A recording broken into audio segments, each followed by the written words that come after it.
الحمدللہ والصلاة والسلام علی رسولنا محمد وعلی آلہ وصحبہ اجمعین، اما بعد۔ محترم سامعین اور ناظرین، آج جب ہم جس ماہ مبارک سے گزر رہے ہیں اسے ہم رمضان کے نام سے جانتے ہیں۔ اس رمضان کی بہت ساری فضیلتیں ہیں، اس میں سے ایک فضیلت یہ بھی ہے کہ قیامت کے دن اللہ تبارک و تعالی روزے داروں کو جنت کے ایک خاص دروازے سے، جس کا نام باب الریان ہوگا، اس سے جنت میں داخل کرے گا۔ اسی طریقے سے اللہ تبارک و تعالی فرماتا ہے، حدیث قدسی ہے کہ تمام کے تمام اعمال کے ثواب اور اجر محدود ہیں، لیکن روزہ الصوم لی،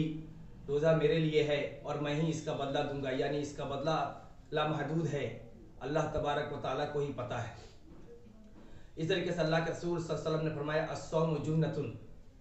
روزہ ڈھال ہے، کس چیز سے؟ گناہوں سے بچنے کا طریقہ ہے، بچنے کے لیے ڈھال ہے۔ بہت ساری فضیلتیں اس میں آئی، جیسے کہ اللہ تبارک و تعالیٰ کے نزدیک روزے دار کے منہ کی بدبو جو خالی پیٹ کی وجہ سے زبان سے یا دانت وغیرہ سے بدبو جو نکلنے لگتے ہیں، وہ اللہ تبارک و تعالیٰ کے نزدیک مسک کے خوشبو سے بھی زیادہ پسند ہے۔ اب سوال پیدا ہوتا ہے کہ بہت سارے لوگ جو بد نصیب ہوتے ہیں، جو استطاعت کے باوجود روزے نہیں رکھتے،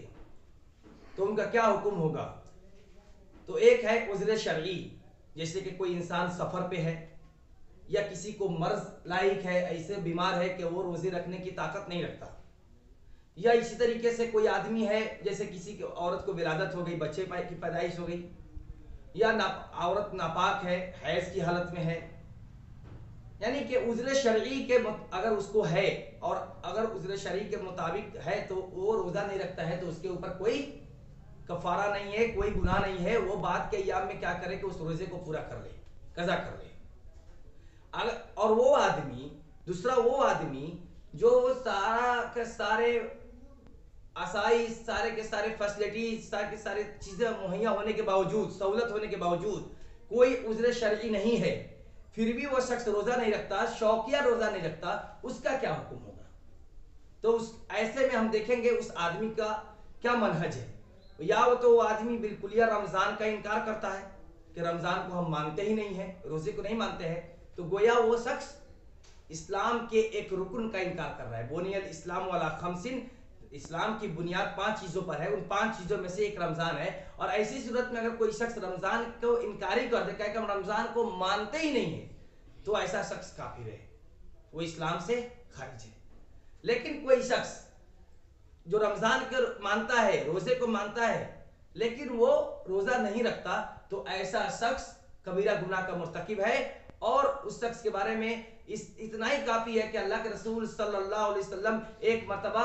ترمذی شریف کی روایت ہے، صحیح سنن ترمذی کی، کہ ایک مرتبہ آپ ممبر پر چڑھ رہے تھے، پہلے زینے پر قدم رکھا تو آمین کہا، دوسرے زینے پر قدم رکھے تو آپ نے آمین کہا، تیسرے پر قدم رکھے تو آپ نے آمین کہا۔ تو صحابہ کرام رضوان اللہ علیہم اجمعین نے سوال کیا کہ علامہ آمین یا رسول اللہ، اے اللہ کے رسول صلی اللہ علیہ وسلم، آپ نے کس چیز پر، کس بات پر آمین کہا؟ کہا کہ اتانی جبریل، میرے پاس جبریل آئے اور کہا کہ رغم انف امرئ، اس شخص کے ناک خاک آلود ہوں جو شخص رمضان کو پاتا ہے لیکن وہ روزہ نہیں رکھتا، روزہ نہیں رکھنے کی وجہ سے اپنے گناہوں کو نہیں بخشواتا ہے، اللہ کے رسول صلی اللہ علیہ وسلم آپ آمین کہیے۔ تو آپ اللہ کے رسول صلی اللہ علیہ وسلم نے اس پر آمین کہی۔ تو یہ لمبی روایت ہے۔ پتہ یہ چلا کہ جس چیز کے اوپر، جس عمل کے اوپر اللہ کے رسول صلی اللہ، حضرت جبریل نے بد دعا فرمائی ہو اور اس پر اللہ کے رسول صلی اللہ علیہ وسلم نے آمین کہی، اس کی سنگینی آپ پتہ لگا سکتے ہیں۔ اسی طریقے سے معراج کا واقعہ کا بیان میں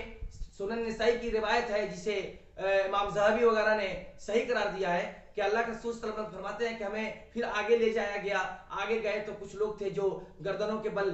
لٹکائے گئے تھے اور ان کے یہاں سے خون نکل رہا تھا، منہ پھٹا ہوا تھا اور خون نکل رہا۔ میں نے پوچھا کہ یہ لوگ کون ہیں؟ تو کہا گیا کہ اللہ کے رسول صلی اللہ علیہ وسلم یہ وہ لوگ ہیں جو بغیر کسی عذر شرعی کے، بغیر کسی عذر کے یہ لوگ روزہ نہیں رکھتے تھے۔ تو پتہ یہ چلا کہ روزہ رکھنا ہے، اور اگر کوئی شخص روزہ نہیں رکھتا، گویا وہ دونوں حالتوں میں، اگر روزہ کا انکار کرتا ہے تو کافر ہے، اور اگر روزہ کوئی مانتا بھی ہے، جانتا بھی ہے کہ روزہ ایک عمل ہے، پھر بھی وہ روزہ نہیں رکھتا اور اس کے پاس کوئی عذر شرعی نہیں ہے، تو ایسا شخص کافر ہے، ایسا شخص کبیرہ گناہ کا مرتکب ہے، اور ایسے شخص کا انجام بہت برا ہونے والا ہے۔ اللہ تبارک و تعالی ہم تمام لوگوں کو روزہ رکھنے کی توفیق عطا فرمائے.